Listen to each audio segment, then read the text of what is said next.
નમસ્કાર દર્શક મિત્રો, આપના લોકપ્રિય કાર્યક્રમમાં આમંત્રણમાં આપનું સ્વાગત છે. હું છું સુદાન ગઢવી.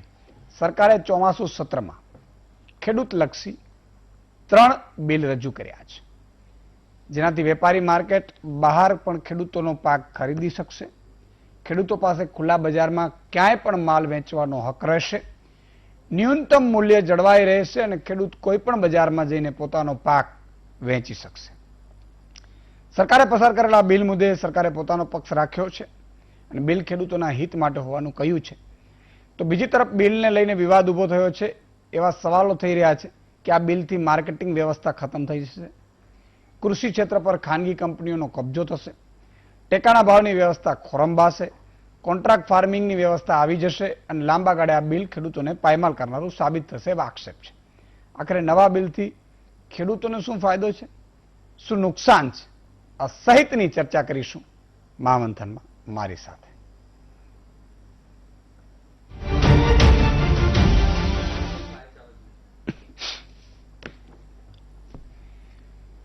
તો મિત્રો, વીટીવીની સામે તમે ગોઠવાઈ ગયા હશો. બધા વર્ગ આ ખાસ આ એપિસોડ એટલા માટે જોઈશું, ખેડૂતો અને ખેડૂત પરિવાર તો જુએ જ, વેપારીઓ, ગ્રાહકો, શહેરમાં રહેતા લોકો, તમારી પાસે જે માલ આવે છે, તલ છે, ડુંગળી છે, આ બધી વસ્તુઓ, તો આ બહુ જ અગત્યનો છે અને તમને સંપૂર્ણ આ એપિસોડ જોયા બાદ જ્ઞાન મળે એવો હું પ્રયાસ કરીશ. સંપૂર્ણ તમે વાકેફ થશો. 3 બિલ રાખ્યા છે. ગતરોજ એક મંત્રીએ, અકાલી દળના મંત્રી હતા, એમણે અસ્મિત કોરે રાજીનામું પણ આપ્યું છે. 3 બિલ શું છે પહેલા એ સમજાવું આપને. કૃષિ ઉત્પાદનના વ્યાપાર અને વાણિજ્ય સંવર્ધન અને સુવિધા બિલ 2020. બીજું, ખેડૂત સશક્તિકરણ, પ્રાઇસ ઇન્સ્યોરન્સ અને ફાર્મ સર્વિસીસ ઉપર એગ્રીમેન્ટ બિલ 2020. ત્રીજું, એસેન્શિયલ કોમોડિટી એક્ટ 2020. આ શું છે આખું સમજાવું.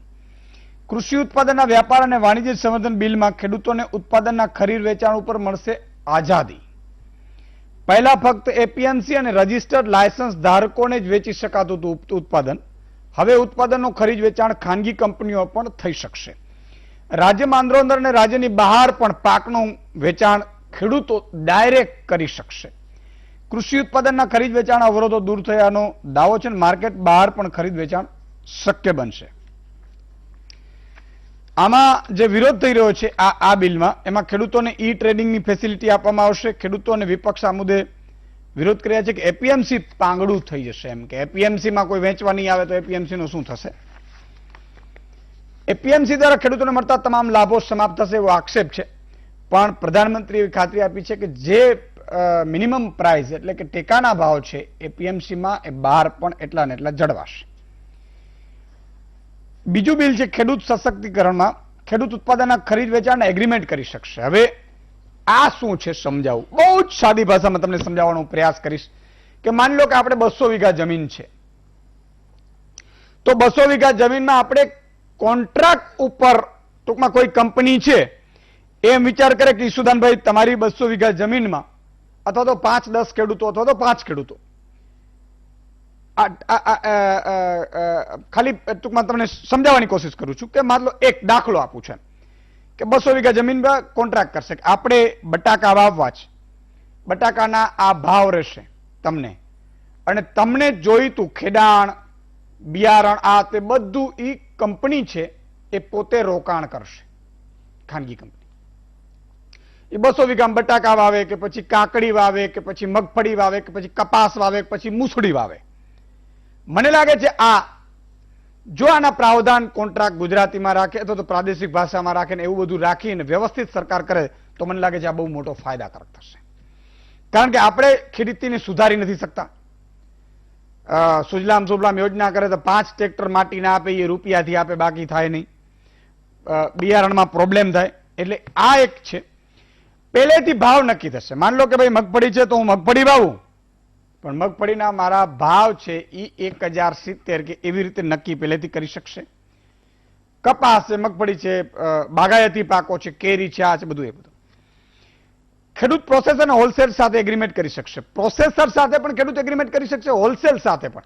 માન લો કે કોઈ મોટો વેપારી છે, એને કીધું કે 5000 મણ મગફળી અથવા તો 5000 મણ બટાકા કે જે પણ આપણે ડુંગળી કે જોઈએ છે તો એ ખેડૂત એના ભાવથી પહેલેથી નક્કી કરી શકશે. આ વાયદાના ભાવ ખેડૂત અને કંપની બંનેની સહમતિથી નક્કી થશે. ખેડૂત અને કંપનીને કેટલો પાક લેવો અને કેટલો ભાવ મળશે તેનું ખેડૂત પહેલેથી જાણી શકશે. ભાઈ આટલો મારે વાવવું છે, હું કાકડી વાવું, પણ કાકડી 20 રૂપિયા કિલો મારે કાકડીના મળવા જ જોઈએ, એવી રીતે એગ્રીમેન્ટ થઈ શકશે. ખેડૂતો જો કે આ કોન્ટ્રાક્ટ ફાર્મિંગનો વિરોધ કરી રહ્યા છે પંજાબ હરિયાણામાં. એમનો મત છે કે પછી કોન્ટ્રાક્ટ બધી જ કંપનીઓ લઈ લેશે કોન્ટ્રાક્ટ ને પછી બધું ઘઉં ઉત્પાદન કરશે ને પછી એ મરજી પડે એવી રીતે ભાવ વેચશે. બીજું એક આમાં ત્રીજું બિલ જે છે એમાં એવું છે કે ભાઈ ખેડૂતો સંગ્રહ કરી શકશે. માની લો કે ડુંગળી છે તો તમે ડુંગળીનો મબલક સંગ્રહ કરી શકશો. એક બાજુ એવો ડર છે કે કોઈ મોટી જ કંપનીઓ બધી ડુંગળી સસ્તા ભાવે ખરીદે ને પછી એ મોંઘા ભાવે વેચે, જેમ હમણાં એક વિદેશમાં આવી રીતે સંગ્રહખોરી કરીને આપણા અહીંથી નમૂનાઓએ કર્યું હતું. એટલે જોખમો થોડા છે, પણ કેટલીક બાબતો બહુ જ સારી છે એવું મને લાગે છે. પછી તમે અત્યારે મહાનુભાવ આવે, હું ખોટો પણ હોઈ શકું છું. મેં ઘણા બધો અભ્યાસ કર્યો, ગત રોજથી મેં અભ્યાસ કર્યો છે, ઘણા બધા એક્સપર્ટ સાથે પણ ચર્ચા કરવાની વાત કરી છે. ત્રીજું એસેન્શિયલ કોમોડિટી એક્ટ, અનાજ, કઠોળ, તેલીબિયાં, ખાદ્ય તેલ, ડુંગળી અને બટાકા, એના ઉપર પ્રાઇસ ફિક્સ પેલી રાખવામાં આવતી હતી કે ભાઈ એનાથી વધારી ન શકો ના અંતે, એને એસેન્શિયલ માંથી બહાર કાઢી મૂકી છે. એટલે સરકારનો રેગ્યુલેશન ઘટવાથી ખેડૂત મરજી પ્રમાણે ઉત્પાદન લઈ શકશે, સ્ટોક ભેગો કરવાના નિયમો હળવા થઈ શકશે, પાકના ઉત્પાદન, સંગ્રહ, વિતરણ અને પુરવઠામાં આઝાદી મળશે. ખેડૂતોને વિપક્ષના મુદ્દે આ વિરોધ કરી રહ્યા છે. મોટી કંપનીઓ ખેડૂત પાસે પાક ખરીદીને સંગ્રહખોરી કરશે. મેં કહ્યું એવી રીતે ડર વિપક્ષે પણ ઉભો કર્યો છે, વ્યક્ત કર્યો છે. મોટી કંપનીઓ સિવાય ઉત્પાદનના ખરીદ વેચાણ સિવાય કોઈ વિકલ્પ નહીં બચે.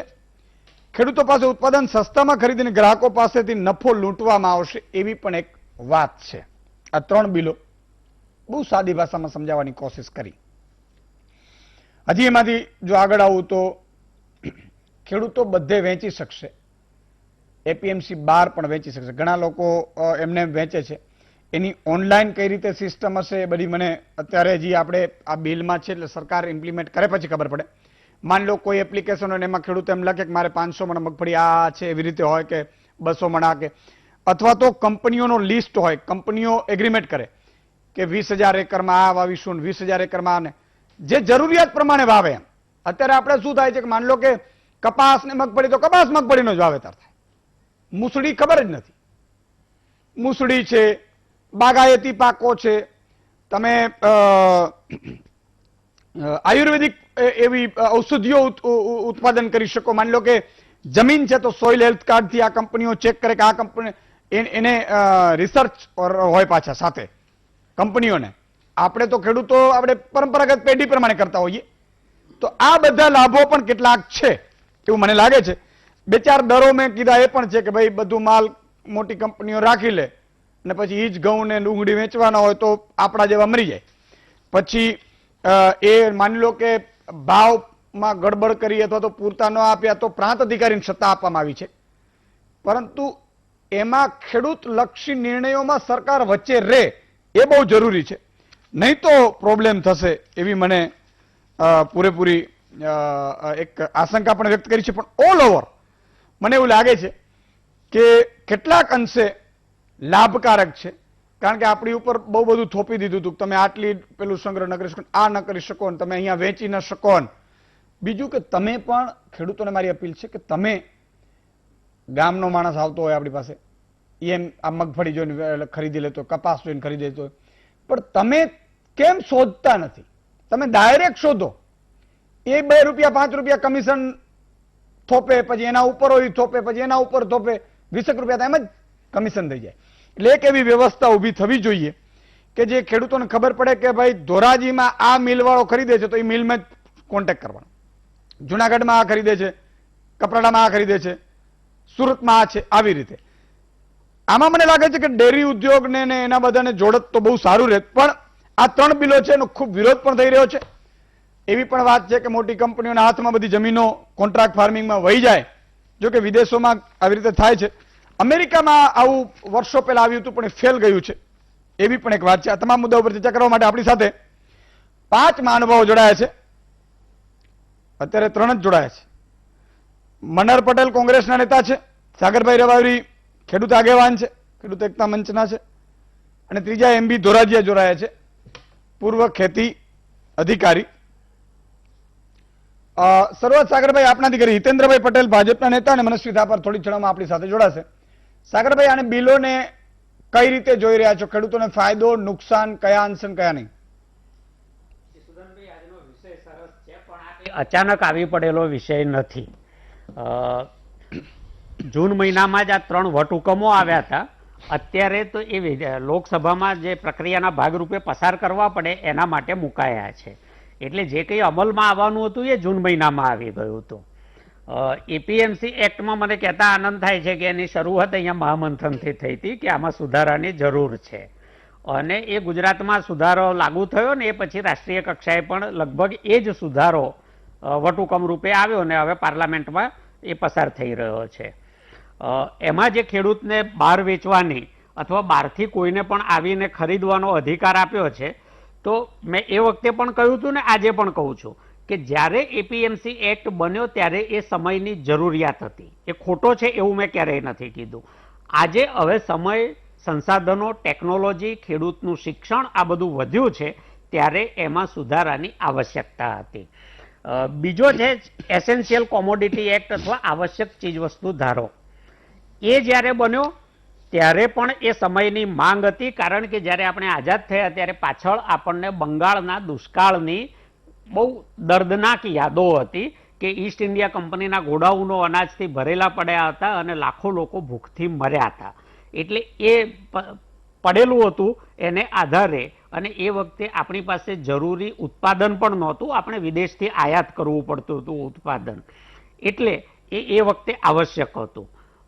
આભાર જે કોઈ સરકારોએ કામ કર્યું. હરિયાળી ક્રાંતિ આવી, સુધારેલા બિયારણો આવ્યા, ટેકનોલોજી આવી, સિંચાઈની સગવડો વધી અને ખેડૂતોએ પોતાનો લોહી પરસેવો ખેતરોમાં સિંચ્યો. એને કારણે આજે મોટાભાગના અનાજોની બાબતમાં દેશમાં ઉત્પાદનો ખૂબ વધ્યા છે.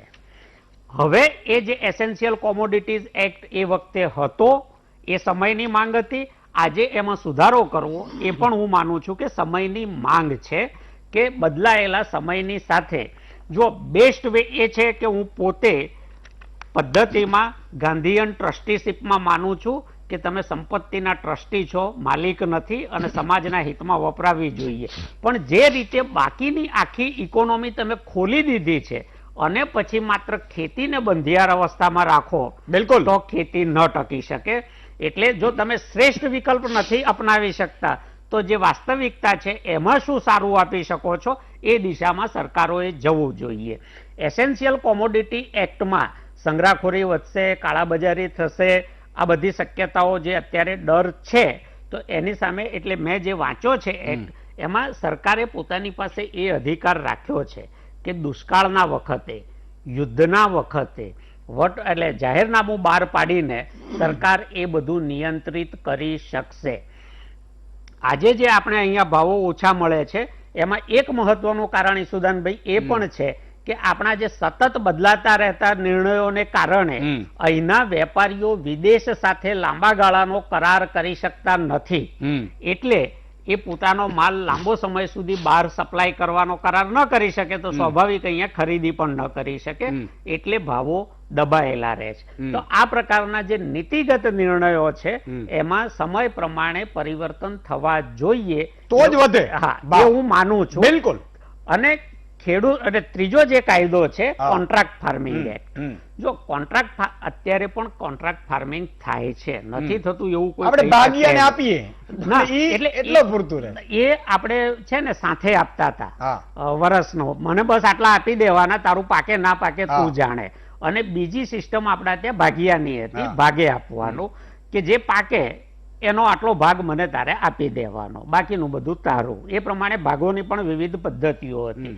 કોન્ટ્રાક્ટ ફાર્મિંગમાં શું છે કે ખેડૂત અને કંપની બંને એક કરાર કરે છે.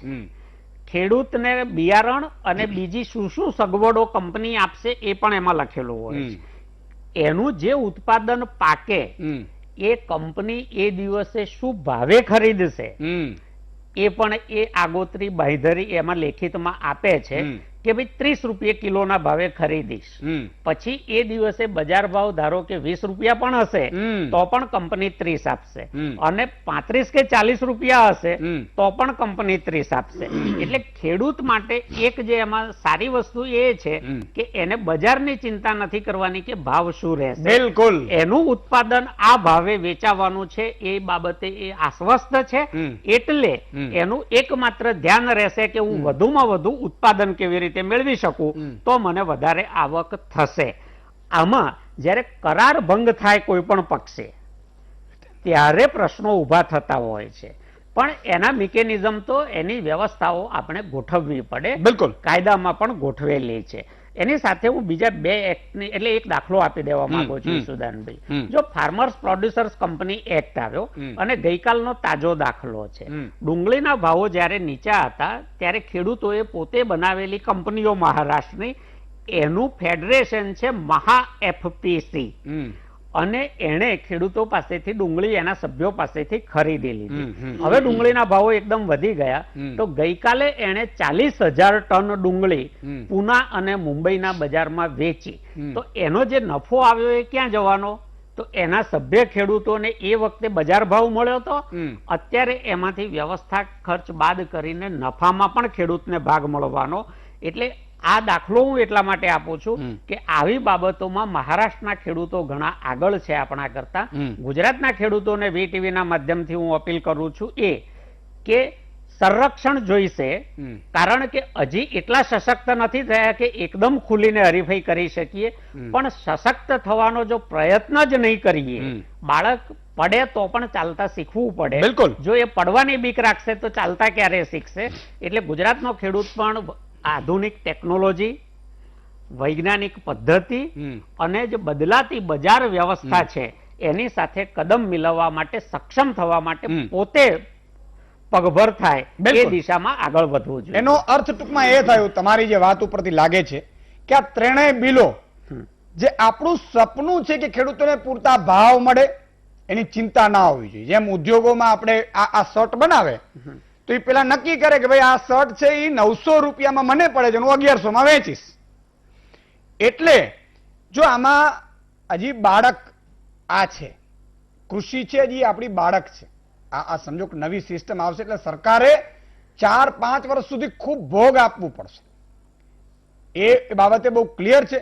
પણ એક ઉદ્યોગ બનાવવા તરફ, ખેતીને ઉદ્યોગ બનાવવા તરફ આપણે આગળ વધીએ તો મને લાગે છે કે આ ત્રણે કાયદાઓ ક્યાંક અંશે ફાયદાકારક સાબિત થઈ શકે એમ છે, એવું મને લાગી રહ્યું છે.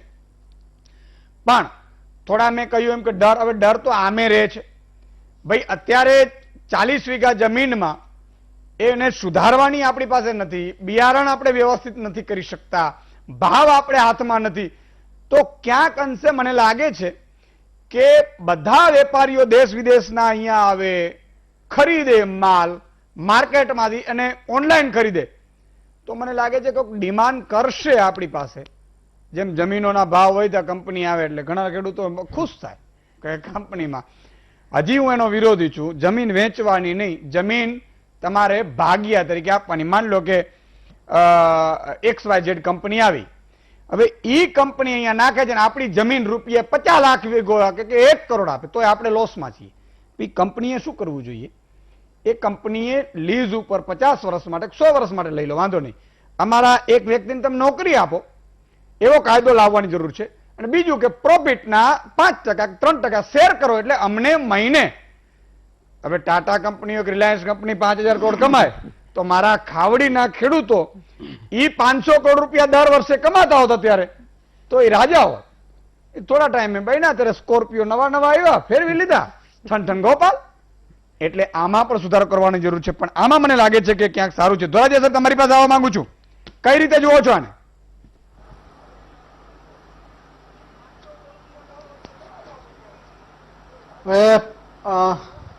ખરેખર તો જેટલા આપણા કાયદા આવે છે એ બધા સારા જ હોય છે, પણ એનું અમલીકરણ કઈ રીતે થાય છે એ એના પર નપતું હોય છે, એનું પરિણામ એના ઉપર આધાર રહેતું હોય છે. અત્યારે ખાસ કરીને જે એમ્પાવરમેન્ટના ફાર્મર એમ્પાવરમેન્ટ એટલે કે ખેડૂતોને સશક્ત કરવો અને એશ્યોર એને ભાવ એને મળી રહે તેવા પ્રયત્ન કરવા, એના એગ્રીમેન્ટ કોઈ પણ કંપની સાથે કરવા. તો આ ખરેખર આમ તો જોઈએ તો આપણું જેમ સાગરભાઈએ કીધું એ જૂની પ્રણાલી છે, બરોબર છે. એને નવા સ્વરૂપે આપણે એ આવી રહ્યું છે ત્યારે ખરેખર આમાં એકલ દોકલ એ જો ખેડૂતોને ફાયદો કદાચ ઓછો થાય, પણ સમૂહ જે છે એ ગ્રુપમાં કોઈ પણ કંપની ત્યારે જ આવે કે જ્યારે એમને વધારે વધારે એને કંઈ ફાયદો થતો હોય તો જ આ કંપનીઓ આવવાની. એટલે ખેડૂતોએ સંગઠિત થવું પડશે અને સંગઠિત થઈ અને કોઈ પણ કંપની સાથે એ કરાર કરે, એગ્રીમેન્ટ કરે તો એને ચોક્કસ એને બેનિફિટ એ મળી શકે. ઓકે, સાથે સાથે એ થોડી આમાં સાવચેતી પણ રાખવાની જરૂર પડે, કારણ કે કોઈ પણ ઇનપુટ્સ છે તો ઇનપુટ્સ ફક્ત કોઈ કંપની ઇનપુટ્સ વેચવા માટે આવતી હોય અને એની સામે કરાર એવો પણ કરે કે ગુણવત્તાયુક્ત માલ લેશો, એટલે કોઈ પણ કંપની ગુણવત્તાયુક્ત માલ લે, બરોબર છે, અને ખેડૂતો ગુણવત્તાયુક્ત માલ પકવવો જોઈએ. પણ આમાં ઘણી કંપનીઓ ફક્ત ખાલી વેપાર કરવા માટે આવે અને ફક્ત જ્યારે માલ ઉત્પાદન થાય ત્યારે ગુણવત્તાની એ કોઈ આનાકાની કરે અને ફક્ત એ ખેડૂતોને એનું જે કંઈ ઇનપુટ છે એ વેચી જાય. આવા એક હું જોખમ એવો જોઈ રહ્યો છું, કારણ કે મોટા ભાગે અત્યારે મહારાષ્ટ્રની અંદર, કર્ણાટકની અંદર આવા કિસ્સાઓ એ બની રહ્યા છે.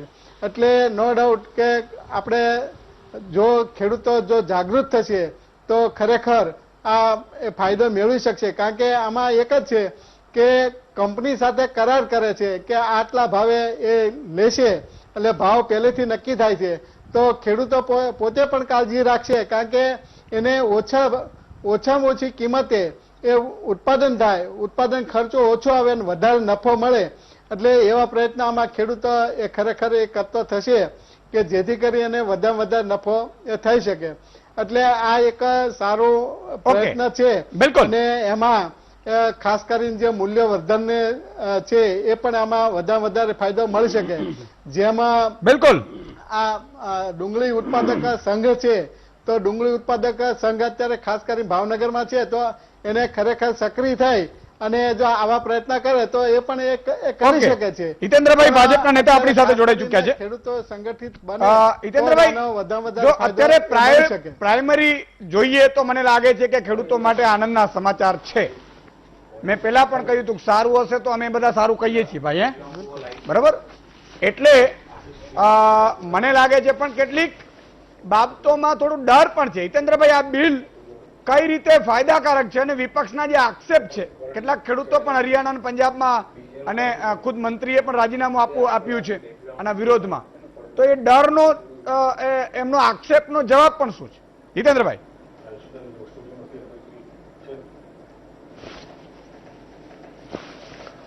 ઈશુદાનભાઈ, આજે આપને અભિનંદન પાઠવું છું એટલા માટે કે આ પ્લેટફોર્મ પરથી જ અગાઉ ખાસ કરીને આ એપીએમસી એક્ટમાં સુધારો એ વીટીવીની મુહિમ હતી અને અહીંયા પેનલ પર બેઠેલા મોટાભાગના મહાનુભાવો આપણે આ ખેડૂતોને પડતી મુશ્કેલી અને નવા એપીએમસી એક્ટ માટે વીટીવીના પ્લેટફોર્મથી અનેકવાર ચર્ચા પણ કરી હતી. ગુજરાતે આ કાયદો અગાઉ સુધારી દીધો હતો. એના સારા અનુભવના આધારે ગુજરાત મોડલથી સમગ્ર દેશમાં નવા 3 ખેડૂતોને ફાયદા કરતા કાયદા એ essential commodity act, contract farming અને એપીએમસી એક્ટમાં આજે હાઉસમાં લાવવામાં આવ્યા છે અને પસાર કર્યા છે.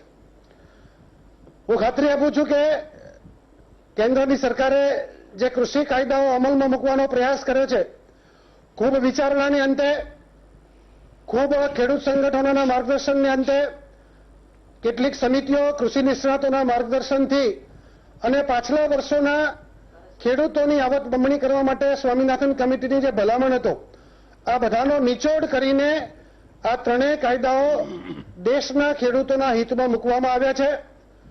ખૂબ સારા પ્રાવધાન પણ કરવામાં આવ્યા છે. આવનારા દિવસોમાં અનુભવના આધારે જ્યાં જ્યાં જરૂર પડશે તેમાં નાના મોટા સુધારા કરવાની પણ આવશ્યકતા છે.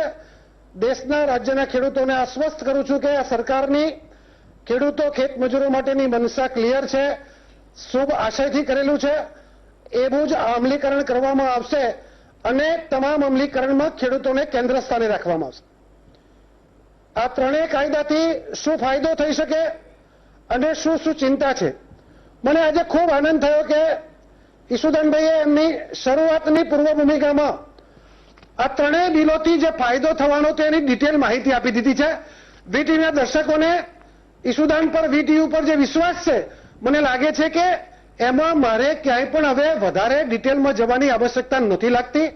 સાથે સાથે સમગ્ર ગુજરાતના ખેડૂતોની ચિંતા કરતા ખેડૂત સમાજના પ્રમુખ ભાઈ શ્રી સાગરભાઈ રબારીએ પણ આ ત્રણેય બિલો સમયની સાથે માંગ હતી, ભૂતકાળની વ્યવસ્થા પણ સારી જ હતી. એ સમયની ગુજરાતની ખેતીની, દેશની ખેતીની, ખેડૂતોની જે સ્થિતિ હતી એ પ્રમાણે એ વખતે જે પ્રોડક્શન હતું, એ વખતે માંગ અને પુરવઠાની જે સ્થિતિ હતી એ સંજોગોમાં બરાબર હતા, એમને એવી વાત કરી છે. સાથે સાથે બદલાયેલા સંજોગોમાં ઉત્પાદન વધ્યું છે. આપણે આયાતકારમાંથી નિકાસકાર દેશ બન્યા છે. આપણા ઉત્પાદનોને સારા ભાવથી વેચવાની સ્થિતિ ઊભી થઈ છે. એવા સંજોગોમાં આ ત્રણેય બિલની ગુજરાતની, દેશની ખેતીના રિવોલ્યુશનમાં ખૂબ મોટી ભૂમિકા છે અને એટલે આ ત્રણેય બિલો આવનારા દિવસોમાં ખૂબ ઉપયોગી જવાના છે. અગાઉની ડિબેટમાં પણ એપીએમસી એક્ટ કે એસેન્શિયલ કોમોડિટી એક્ટ કે કોન્ટ્રાક્ટ ફાર્મિંગ, આ ત્રણેયની બાબતમાં ખૂબ ચર્ચા થયેલી છે. આજે આ ઓર્ડિનન્સ અને પછી હાઉસમાં આ જે બિલ મૂકવામાં આવ્યા છે એને માત્ર કાયદાકીય સ્વરૂપ મળ્યું છે. અગાઉ પણ ખેડૂતો છેલ્લા 5, 7, 10 વર્ષથી પોતાની કોઠાસૂઝથી કોન્ટ્રાક્ટ ફાર્મિંગ કરતા હતા. પોતાની કોઠાસૂઝથી સારો ભાવ મળે એ માટે એપીએમસીની બહાર વેચાણ કરતા હતા. પોતાની કોઠાસૂઝથી એ ડાયરેક્ટ મોટા ટ્રેડર્સોને પણ અને ક્યાંક વેલ્યુ એડિશન પણ કરતા હતા. આ બધું કરવામાં સારા પરિણામો મળ્યા હતા. એમના અનુભવને આધારે સરકારે ઇનિશિયેટિવ લીધું. પણ ભૂતકાળમાં દાખલા તરીકે હું પોતે છેલ્લા 5 વર્ષથી પેપ્સિકો સાથે બટાટાનું કોન્ટ્રાક્ટ ફાર્મિંગ કરું છું. 211 રૂપિયા મારા બટાકા નિશ્ચિત ખરીદે છે. ગઈ વખતે 250 રૂપિયા ભાવ હતો, તેમ છતાં મને 211 મળ્યા હતા. આગલા વર્ષે 150 રૂપિયા ભાવ થઈ ગયો હતો, તેમ છતાં પેપ્સિકોએ મને 211 રૂપિયા ભાવ આપ્યા હતા. તો આ પ્રણાલીની એક વિશ્વસનીયતા એ છે કે મારે માત્ર બટાટાનું ઉત્પાદન કરવાનું ધ્યાન રાખવાનું છે. મને સારું બિયારણ આપવાનું, સારું દવા આપવાનું, સારું ખાતર આપવાનું કામ પેપ્સિકો કરે છે. મારો માલ ગ્રેડિંગ કરવા માટે ગ્રેડર મશીન પણ પેપ્સિકો આપે છે. મારો માલ ખેતરમાંથી ઉપાડવાનું બારદાન સાથે ભાડાનું કામ પેપ્સિકો કરે છે. મારા માલને સંગ્રહ કરવાનું કામ પેપ્સિકોનો સ્ટોરેજ કરે છે. તો ખેડૂતની ખૂબ મોટી ચિંતા જતી રહે છે.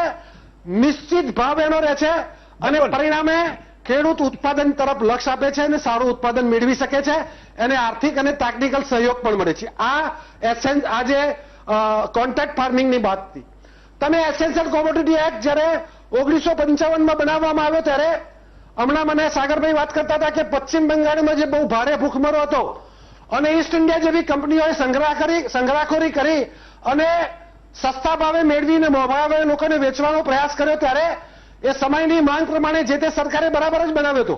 પણ હવે જ્યારે દેશમાં ખૂબ મોટા પ્રમાણમાં ઉત્પાદન થાય છે, આપણે નિકાસ કરવાની સ્થિતિમાં છીએ અને ભાવો જાળવી શકતા નથી, ત્યારે આ જે એસેન્શિયલ કોમોડિટી એક્ટમાંથી કઠોળ, તેલીબિયા અને ડુંગળી બટાકા જેની જીવન જરૂરિયાતની ચીજ વસ્તુઓ તરીકે ખૂબ જરૂર પડે છે એને બાકાત રાખ્યા છે અને એના પ્રોસેસરો, એના નિકાસકારો કે વેલ્યુ એડિશન કરતા લોકો આખા વર્ષમાં એની જે કેપેસિટી હોય એટલો માલ સંગ્રહ શકે એવી એને છૂટ આપી છે, જેથી કરીને એ ઉત્પાદનના સમયે ખેડૂતોનું પૂરતો માલ ખરીદી અને પોતાનો જરૂરી પોતાની પાસે રાખી શકે. પરિણામે ખેડૂતોને સિઝનના સમયે સારો ભાવ મળે.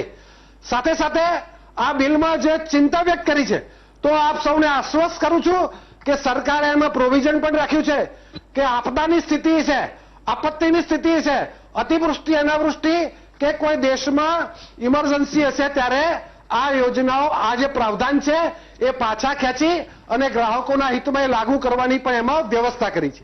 આ બીજી બાબત. ત્રીજી બાબત એપીએમસી એક્ટ. તો એપીએમસી એક્ટમાં જે સુધારા કર્યા છે તો ખેડૂતો, દુનિયાનો કોઈ પણ વેપારી, કોઈ પણ ઉત્પાદક કે પ્રોડ્યુસર પોતાનો માલ ગમે ત્યાં દેશમાં, રાજ્યમાં કે વિદેશમાં વેચી શકે, એના માટે કોઈ નિયમ ન હોઈ શકે.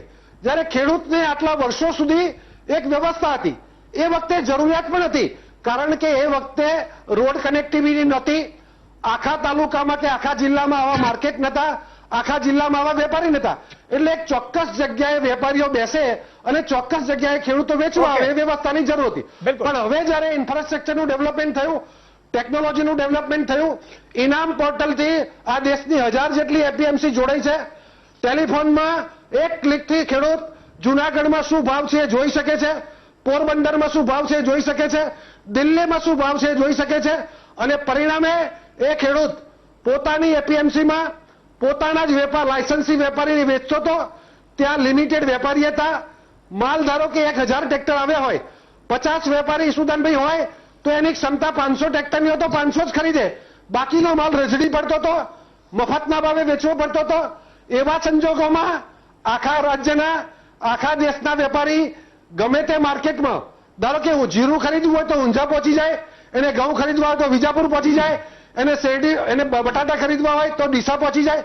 તો જે માલ સારો અને વધારે જ્યાં મળે છે ત્યાં આખા દેશના, આખા રાજ્યના વેપારી પહોંચે, તંદુરસ્ત સ્પર્ધા થાય, માલના પ્રમાણમાં વેપારી ઉપલબ્ધ હોય અને પરિણામે બિન તંદુરસ્ત સ્પર્ધાને લઈ અને ખેડૂતને 10 થી 15% સુધી સારો ભાવ મળે, એવી સ્થિતિનું નિર્માણ થયું. સાથે સાથે એક જ દાખલો આપું આપને કે અમદાવાદ, આપણી એપીએમસી છે એ અમદાવાદની મધ્યમાં છે. જે તે વખતે એની 300 દુકાનો હતી. ગુજરાતમાં અમદાવાદની વસ્તી 20 લાખ લોકોની હતી ત્યારે એપીએમસી બની હતી. આજે 80 લાખની વસ્તી થઈ તો એ 200 દુકાનોમાં એ એપીએમસી નું ખરીદ વેચાણનું કામ તંદુરસ્ત રીતે થઈ શકે ખરું? અને એટલા માટે ખાનગી લોકો પણ એપીએમસી બનાવે. બિલકુલ આના કેટલાક ડર છે તમામમાં. ખેડૂતનો પાવર રહે એટલે 8 ખેડૂતોના બદલે 10 ખેડૂત પ્રતિનિધિ કર્યા. માર્કેટમાં આમાં આવે તો જ શેષ લેવાની, બહાર શેષ નહીં ભરવાની. અને સૌથી અગત્યનો, છેલ્લી વાત કરું સુદાનભાઈ, કે સૌથી અગત્યનો એપીએમસી એક્ટમાં સુધારો એ છે કે એપીએમસી નો સ્ટાફ છે ને એ એપીએમસી નું નિયામક મંડળ ભરતું હતું અને એ કાયમી સ્ટાફ થઈ જતો હતો. એટલે એના જે કૌભાંડો છે ને એ નિયામક મંડળની બીકમાં બહાર નતા આવતા. આ એક્ટમાં સરકારે એવું પ્રોવિઝન કર્યું છે કે બદલી પાત્ર ડેપ્યુટી કલેક્ટર કક્ષાનો અધિકારી એનો મેનેજર રહેશે અને દર 3 વર્ષે એની બદલી થશે. એટલે ક્યાં ક્યાં કૌભાંડ થશે ને તો નવો કર્મચારી આવશે, એ સરકારી કર્મચારી છે અને એવા કૌભાંડોમાં પણ એ એમાં બહાર લાવશે. એટલે કુલ મળીને આખો પ્રયાસ સારા હેતુથી કર્યો છે, ખેડૂતના હિતમાં કર્યો છે. અમારો ઈરાદો સાફ છે. ક્યાંક મુશ્કેલી ખેડૂત આગેવાનોનું સૂચન હશે તો આપણે એમાં સુધારો પણ કરીશું. બિલકુલ. આજે હમણાં અમારા રાજકોટ દૂધ સહકારી સંઘ છે એમાં 250 ની જગ્યાએ 400 પડ્યા. તો મારે આજે હવે એને કાલે પાછું ઉપાડીશ ન્યૂઝમાં હજી વ્યવસ્થિત. આજે મારી નજર બહુ ઓછી પડી છે એના ઉપર. મનહરભાઈ, કેટલાક વિપક્ષ એવું કહી રહ્યું છે કે આમાં ઘણા બધા એવા પણ પ્રાવધાન છે જેના કારણે નુકસાન પણ જઈ શકે એમ છે. ખૂબ શાંતિથી આપણે ચર્ચા કરીએ છીએ. બિલકુલ. હું એવી આશા રાખું કે આપણે એ જ શાંતિથી આપણે આ પૂર્ણાહુતિ પણ આવી જ કરીએ. ભૂખમરાની કરો તૈયારી. આવી રહી છે ભયંકર બેરોજગારી. નજર બગડી છે જમીન ઉપર અને એના ભાગે ખેડૂતો એકમાત્ર ખેતી. આ છેલ્લા 5 વર્ષની અંદર આપણે ટીવી ચર્ચાની અંદર ઈશુભાઈ આપણે જેટલી વખત કરી ત્યારે ખેતીની અત્યાર સુધીની આઝાદી કાળ પછી અત્યારે છેલ્લા 5 વર્ષની અંદર આ દેશની અંદર સારામાં સારી ખેતીની પરિસ્થિતિ છે એવું ભારતીય જનતા પાર્ટી સતત ને સતત કહે છે. મને એ સમજાવો, આટલી બધી ખેડૂતોની પરિસ્થિતિ આ દેશમાં સારી હોય તો આ 3 ઓર્ડિનન્સ લાવવાની જરૂર ક્યાં જણાણી? સારી જ છે ને પરિસ્થિતિ, તો પ્રશંસા જ કરતા હતા ને. સારું કરવા માટે ખેડૂતોના હાથમાં 3 બાબતની મને ભયંકર દહેશત છે જે કોંગ્રેસ પક્ષ અને ગુજરાતના નહીં આ દેશના તમામ ખેડૂતો, તજજ્ઞો અને વૈચારિક લોકો જે ખેતીને સમજે છે એમાંથી કોઈ પણ વ્યક્તિએ આની પ્રશંસા નથી કરી, આનો વિરોધ કર્યો છે. માત્ર ને માત્ર અકાલી દળના એના મંત્રીશ્રી સહયોગીમાં બેઠા છે એને નથી વિરોધ કર્યો, તમામ સ્ટેટના આગેવાનો ખેડૂતો બધાએ વિરોધ કર્યો છે. પહેલી વાત, આ ખેડૂતને ખેત મજૂર બનાવવાની આ સિસ્ટમ છે એના દરવાજા ખોલશે. નંબર 2, એમએસપી માટેની અત્યાર સુધીની ચર્ચા હતી અને સ્વામીનાથનના રિપોર્ટની જે ભાઈએ વાત કરી એ કાયમના માટે તમારે આને તાળા મારી દેવાના. ખેડૂત ક્યારેય પણ એમએસપી માગી નહીં શકે, કારણ કે એના 2 દરવાજા એને ખુલ્યા છે. તમારે આમાં વેચવું તો આમાં વેચો, આમાં વેચવું આમાં વેચો.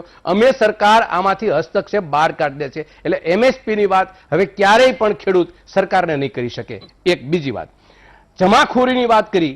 આ દેશની અંદર જમાખોરી કે સંગ્રહખોરી કરી કોણ શકે? 86.2% દેશના ખેડૂતો જે 5 એકરની અંદર, એટલે 2 એકર ને 5 એકરની વચ્ચે ખેડૂતો છે. તમે વિચાર કરો, નાનો ખેડૂત છે. પ્રધાનમંત્રી શ્રી એવું કહે છે કે આ દેશનો ખેડૂત કોઈ પણ જગ્યાએ દેશમાં વેચી શકશે. અરે કોંગ્રેસની સરકારે એના માટે ક્લસ્ટર બનાવી અને જે ગામમાંથી ખેડૂત બહાર નીકળે એનો માલ લઈ એના 25 કિલોમીટરની અંદર એને એપીએમસી આપી હતી. એની પાસે એને ટ્રાન્સપોર્ટેશનની સગવડતા ન હોય, એટલી એની ખેતી નાની હોય, એના માટે છે ને આપણે એને આંબલી પીપળી બાળાવીએ કે તમે કોઈ પણ જગ્યાએ વેચી શકશો. એ કોઈ પણ જગ્યાએ વેચવા માટે એની સદ્ધરતા નથી, એની ક્ષમતા નથી, એની પાસે એટલો પાક પણ નથી, કારણ કે 5 એકરની અંદરની ખેતી છે. એટલે એપીએમસી યાર્ડને તોડી નાખવાનું આ માળખું છે. એની અંદર જે આપણે જે ચર્ચા કરી હતી કે કઈ ને કઈ રીતે એમાં ફેરફારો થાય, એની અંદર સુદૃઢ બનાવવાની ક્ષતિઓ દૂર થાય, એને ત્યાં સુધી એગ્રી હતા. પણ અત્યારની જે પરિસ્થિતિ છે એની અંદરથી એપીએમસી જીવતું નથી રહેવાનું, કારણ કે ખેડૂતોની જે માંગ છે એ 4 માંગ છે. હું 4 બોલું કે ઓર્ડિનન્સને એને પાછું ખેંચવાનું કીધું છે. બીજી માંગ એને કીધી કે ખેડૂતોને લોન ક્લિયરન્સ કરી દો, એપીએમસીની સુદૃઢ બનાવો, સુરક્ષિત કરો એવું કીધું છે. અને એમએસપી માટે નેશનલ લેવલ ઉપર એક એવો કાયદો લાવો કે એમએસપી જે મિનિમમ સપોર્ટ પ્રાઇસ જે ખેડૂતને મળવા જોઈએ એના માટે પારદર્શક રૂપે ખેડૂતોને આ સમજે કે ભાઈ આ અત્યારે મારી પાસે ઘણા એવા આધારો છે કે ગુજરાત એગ્રીકલ્ચર યુનિવર્સિટીને ભારત સરકારની આઈસીઆરએ જે ગાઈડલાઈન પ્રમાણે એને જે મિનિમમ સપોર્ટ પ્રાઇસ આપવાનું કીધું હતું એ અત્યારે નથી અપાતા, એક પણ જગ્યાએ નથી અપાતા. તો 5 વર્ષની અંદર આપણે જે આ ફલશ્રુતિ જોઈએ છીએ તો મને એવું નથી લાગતું કે આ પરિસ્થિતિની અંદર જે રજવાડાઓ 556 પાસે જે જમીનો હતી એ ખેડૂતને ખેત મજૂરને આપીને ખેડૂત બનાવ્યા અને એક સ્વમાન આપ્યું, એક પોતાનું ખેડૂત તરીકેનું એનું સરદાર સાહેબ બોલતા કે આ દેશની અંદર કોઈ પણ વ્યક્તિને જે છાતી કાઢીને હાલવાનો અધિકાર હોય તો એક દાણામાંથી 400 દાણા પેદા કરનાર એકમાત્ર ખેડૂતને છે. હું તમને કહું ઈસુભાઈ, આ કોન્ટ્રાક્ટ સિસ્ટમથી આ ખેડૂત નથી રહેતો, ખેત મજૂર રહે છે, એના કન્વર્ટ થઈ જાય છે અને મજૂર તરીકે કામ કરવાનું છે એની ખેતીમાં. અને બીજી વાત એ તમને કહું કે કોઈ પણ કોન્ટ્રાક્ટ સિસ્ટમ હોય, તમે જુનાગઢ જિલ્લાના તાલાલા તાલુકાના ગામડાની અંદર જે કેરીનો પાક છે એને કોન્ટ્રાક્ટથી આપી દે છે, એનો આંબો બીજી વખતે એનો સરોડી નાખવાની જે ભાષામાં કહેવાય એનું પ્રોપર ખેડૂતની માવજત, જે ખેતી કરતા હતા એ માવજત, જમીનની માવજત, એ આંબાની માવજત એ લોકો ખેડૂત કરી શકે. એને પછી એને કોન્ટ્રાક્ટ પદ્ધતિથી આપનાર એ લોકોને આમાં કેટલો ફરક પડશે એ પણ આપણને બધાને ખબર છે. બીજી વાત એ કે એપીએમસીનું એક બિહારની અંદરનો એક દાખલો આપણી પાસે છે. સહયોગી પાર્ટી છે, કામ કરે છે. 2005ની અંદર સરકાર બિહારની બનાવી, 2006ની અંદર બિહારની અંદર એપીએમસી એક્ટને કાઢી નાખ્યો. 2019ની અંદર નેશનલ કાઉન્સિલ ઓફ એગ્રીકલ્ચર રિસર્ચે ભારત સરકારે એગ્રીકલ્ચર એસેસમેન્ટનો રિપોર્ટ આપ્યો. એ રિપોર્ટની અંદર બહાર આવ્યું કે કોઈ પણ નવું રોકાણ કરવાની જે લોલીપોપ બતાવી હતી એ કોઈ નવું બિહારમાં કોઈ ઇન્વેસ્ટમેન્ટ ના આવ્યું. ખેડૂતોને એમએસપીના ભાવ ન મળ્યા, ખેડૂતોની હાલત બદતર થઈ. આજે આખા દેશની અંદર સૌથી ઓછી આવક ધરાવનારા ખેતી રાજ્ય પૈકીનું એક બિહાર બની ગયું. તમે આ વસ્તુનો તમે કન્સિડર કરો. એ એપીએમસી એક્ટ આખો કાઢી નાખ્યો છે, એમાં ફેરફાર નથી કર્યા. હવે જે અત્યારે જે ક્રેક કરવાનો પ્રયત્ન છે સાહેબ એપીએમસીને, એની પ્રોપર્ટીઓ, એની જમીનો, આ બધું સરળ કરવાના પ્રયત્નના ભાગે કરે છે. અને બીજી એક વાત તમને એ કરું કે 2014-15, 2015-16, 2017-18 એની અંદર આ લોકોને મોટા લોકોનો, અત્યાર સુધી ભારતીય જનતા પાર્ટી આવી ત્યાં સુધી મોટા લોકોનો ખોરાક નાનો માણસ બની જાય, મોટા ખેડૂતનો ખોરાક નાનો ખેડૂત બની જાય, મોટો વેપારીનો ખોરાક નાનો વેપારી બની જાય અને મોટો ઇન્ડસ્ટ્રીયાલિસ્ટનો ખોરાક નાનો ઇન્ડસ્ટ્રીયાલિસ્ટ બની જાય. આ પોલિસીથી આ દેશની અંદર વહીવટ થઈ રહ્યો છે. એ વાત નગ્ન સત્ય છે. આજે હું તમને કહું, મોલ સિસ્ટમ આવ્યા પછી નાના વેપારીઓની હાલત શું થઈ છે એવી એક તમને દાખલો આપું કે 2016ની અંદર 590 અબજની આ ભારત સરકારે લોન આપી. એ કેટલા ખાતાને આપી? માત્ર 615 ખાતાને આપી. એક ખાતાની અંદર, આ ખેતીની વાત કરું છું, ખેતી ખાતાની અંદર 95 કરોડ રૂપિયા માત્ર ને માત્ર એક ખાતામાં પૈસા દેશનો મને એવું બતાવો કે કયો એવો ખેડૂત છે કે 95 કરોડ રૂપિયા લોન લે. એટલે આ પદ્ધતિ બતાવે છે. એમાં કૃષિ નિષ્ણાંતે એવું કીધું, દેવેશ શર્મા નામની વ્યક્તિએ કીધું કે મોટા કોર્પોરેટ ગૃહો પોતાના ખેડૂત તરીકે ઓળખાવે છે, ત્યારબાદ તેમને સસ્તા દરે કૃષિ લોન મેળવવામાં આવે છે અને એ ખેડૂતો જેમને 1 અબજની લોન. સાહેબ, મારું કહેવાનો મતલબ એ છે કે ખેડૂત તરીકેનો દેખાવાનો પ્રશ્ન એટલા માટે કે અત્યાર સુધી ખેડૂત બની શક્યા નથી, જમીન મેળવી શક્યા નથી. બધાય પરિસ્થિતિની અંદર એ લોકોએ કામ કર્યું. આ ખેડૂતની જમીન ઝડપ કરવા માટે તમને ન પાણી આપ્યું, ન પાક વીમો આપ્યો, ન ભાવ આપ્યો. મારી વાત નથી. ઓરે 13 મિનિટ ચાલી, મને 2 મિનિટ આપો. ના ના ના ના વિશુભાઈ, એ 13 મિનિટમાં ઘડાઈ આવી. મારી 6 મિનિટ નથી પૂરી. મારી ચર્ચાનો વિષય છે ના 13 મિનિટ પૂરી, પાકી 13 મિનિટ છું. મારી વાત એ છે કે આ પરિસ્થિતિની અંદર મોટા માણસોનો ખોરાક જેમ બનતા હતા નાના માણસો, નાના વેપારી, એમ આ દેશનો ખેડૂત મોટા કોર્પોરેટનો ખોરાક બનશે આવનારા દિવસોની અંદર. જે હું જોઈ રહ્યો છું, જે આવનારી પરિસ્થિતિ જે છે એની અંદર અત્યારના જે ઓર્ડિનન્સ લાવે છે એનો અમારો સખત વિરોધ છે. અને એ વિરોધની રસ્તે એટલા માટે નહીં, લાંબા ગાળે આની પરિસ્થિતિનો જે પરિણામ આવશે એના ઉપરથી આપણને ખ્યાલ આવશે. આજે કૃષિ મંત્રી હોય કે દેશના વડાપ્રધાન હોય, એને મનમાં આમ હોય કે મારે ખેતીની માટેનું કામ કરવું છે, પણ ખેતી પ્રત્યેનો એનો જોવાનો નજરિયો 5 વર્ષથી અમે જોઈએ છીએ કે અત્યારની પરિસ્થિતિ જે ખેડૂતની છે એની અંદર તમે તમારા પાસે એક પાક વીમાની કંપનીને જો તમે ટેકલ કરી શકતા નથી, એ ખેડૂતોને પાક વીમો તમે નથી આપી શકતા, એ ખેડૂતની જમીન બરબાદ થઈ, પરિસ્થિતિ નાજુક થઈ, એને પાક વીમો ન મળ્યો, એની ખેડૂત જે પરિસ્થિતિની અંદર ખેડૂતને હોનારતના પરિસ્થિતિની અંદર એ ખેડૂતની સાથે તમારી એટલી બધી સંવેદના કઈ રીતે વધી ગઈ? મૂળ મુદ્દો એ છે કે અત્યારે જે તમે પાકનું ધોવાણ થશે, જમીન ધોવાણ થશે, તો કોન્ટ્રાક્ટ પદ્ધતિથી ખેડૂતને શું મળશે? દાખલા તરીકે એની પાકની જે તમે જે ઉત્પાદન લ્યો છો એ પાક ઉપર લ્યો છો, પણ જમીન માવજત છે એ કોણ કરશે? જમીન માવજતની પરિસ્થિતિની અંદર જે પરિસ્થિતિની અંદર ખર્ચ કરવાના આવશે એ કોણ કરશે? આ કોન્ટ્રાક્ટ પદ્ધતિથી જે થાય છે એની અંદર એક મુદ્દોમાં મૂકી દઉં. કોન્ટ્રાક્ટ પદ્ધતિથી કોઈ પણ લવાદ ચર્ચા થશે તો કોર્ટમાં પણ ખેડૂત નથી જઈ શકવાનો. એના માટે કલેક્ટર મૂક્યા. આજે મારે તમારે સાથે કોઈ વાંધો પડ્યો તો હું સીધો કોર્ટમાં જાઉં છું સામાન્ય કેસમાં, તો ખેડૂતને ન્યાય મેળવવા માટે પણ લોક કરી દીધો છે. તો એ પરિસ્થિતિ તો કેમ ચાલી લે? એટલે જો ખેડૂત પ્રત્યેની જો સંવેદના હોત, સાગરભાઈ આ મુદ્દો તમને કહું, તમે તમારે ચર્ચામાં નથી આવ્યો, પણ ખેડૂતને જો તકલીફ પડે કોન્ટ્રાક્ટર હારે અને તમે જો કોઈ ચર્ચા થઈ તો એ કોર્ટમાં નથી જઈ શકતો. એને કલેક્ટરને એક ચીટનીસ તરીકે એક નાયબ મામલતદાર કે ડેપ્યુટી કલેક્ટર પાસે જવાનું. અને બીજું એ 2 વીઘા 5 વીઘાનો ખેડૂત છે, એ તમારા કોર્પોરેટની સામે પહોંચી શકવાનો છે, અને સરકારને જો ન પહોંચી શક્યો હોય એ ખેડૂત કોર્પોરેટને પહોંચી શકશે. એટલે મારી ગણતરી, મારી વાત એ છે કે એગ્રીકલ્ચરિસ્ટ તરીકે કહું છું, હું તો દોરાજી સાહેબની વાત ને સાગરભાઈ સાહેબની વાતને પણ હું થોડી ખંડન કરું છું કે આ પરિસ્થિતિની અંદર આ દેશને ખેતી પ્રધાન દેશ માટે ખેતીને શોભે એવું, ખેડૂતને શોભે એવું અને ખેડૂતનું સ્વમાન વધે એવું એક્શન લેવાય તો બરાબર. આ તો ખેડૂતને ચૂસવાની વાત થઈ. અને બીજું, ખેડૂત ઉપર આપણે કૃપા કરીએ છીએ એવી વાત થઈ. આ તો ખેડૂત પર તે કૃપા કરવાની વાત છે. ખેડૂત માટે આમ દઈ દે, ખેડૂત માટે. ખેડૂત શેના માટે? તમે એક બાજુ આત્મનિર્ભર બનાવવાની દેશની વાત કરો છો અને એક બાજુ પર ખેડૂતને તમે કૃપા કરવાની વાત કરો છો. તો ખેડૂતને કોઈ કૃપાની જરૂર નથી ભાઈ. આવી કૃપા વરસાવીને તમે ખેડૂતના હાથ બાદ લોક કરી દો, એ તો પદ્ધતિ ન ચાલે. मनस्वी जी, एक विराम ले लेता हूं, बाद में आता हूं आपके पास क्योंकि अब टाइम हो गया विराम का. નાનકડા વિરામ પછી દર્શક મિત્રો મનસ્વીજી પણ લેશું, બીજો ટર્ન મહાનુભાવોનો પણ લેશું, તમારો મત પણ જાણીશું. મેં એટલા માટે ચર્ચા રાખી છે કે એક તો તમને ખબર પડે કે આ કાયદાઓ ખેડૂતના શું આવ્યા છે, બીજું કે તમે આગામી સમયમાં માની લો કે આ લાગુ લોકસભામાં થાય છે, પછી રાજ્યસભામાંથી પસાર થાય, પછી એનો નોટિફિકેશન આવે તો કઈ રીતે તમારે આગળ વધવું, વેપાર છે, કોન્ટ્રાક્ટ ફાર્મિંગ, કઈ રીતે, આ બધી વસ્તુ તમને અહીંયા ઘર બેઠા ખબર પડે એટલા માટેની આ ચર્ચા છે. એના પ્લસ ને માઇનસ પોઈન્ટ પણ આપણે ચર્ચા કરી, ફાયદાઓ શું, નુકસાન શું. વિરામ બાદ આવીએ છીએ, ક્યાં જતા નહીં. વિરામ બાદ દર્શક મિત્રો ફરીથી આપનું સ્વાગત છે. ઘણી જગ્યાએ એપીએમસીમાં રિંગ થતી હતી, મને બહુ પીડા થતી હતી. ત્યાં તમે કરી શું શકો? મતલબ ગીરાના 10 વેપારીઓ હોય, હવે 50,000 કે લાખ બોરી આવી હોય, ટ્રેક્ટરમાં ભરીને આવ્યો હોય, પોતાની 20 બોરી પાછી તો લઈને જ જવાનું, ખબર છે. મને બહુ પીડાઓ થતી હતી. આમાંથી મને થોડું ઘણું એમ લાગે છે ક્યાંક આમાંથી છૂટે. मनस्वी जी, किस तरह से इसको देखते हैं? ईशुदान भाई, ये जो चीज है, इससे 2 चीजें हैं. अभी एकदम से मैं कुछ कह नहीं सकता कि ये बिल्कुल सही है या बिल्कुल गलत है, पर जो मुझे समझ आ रहा है मैं ये बताना चाह रहा हूँ. फार्मिंग सेक्टर जो है उसको एम्पावरमेंट करने का जो पहला एक्ट है, farmers empowerment and protection agreement का जो ये एक्ट है, इससे इससे दो चीजें हो सकती है, या तो वो सच में एम्पावर होंगे या ब्लैक मार्केटिंग को बढ़ावा मिलेगा। ये आने वाला वक्त बताएगा कि ये सही है या गलत है।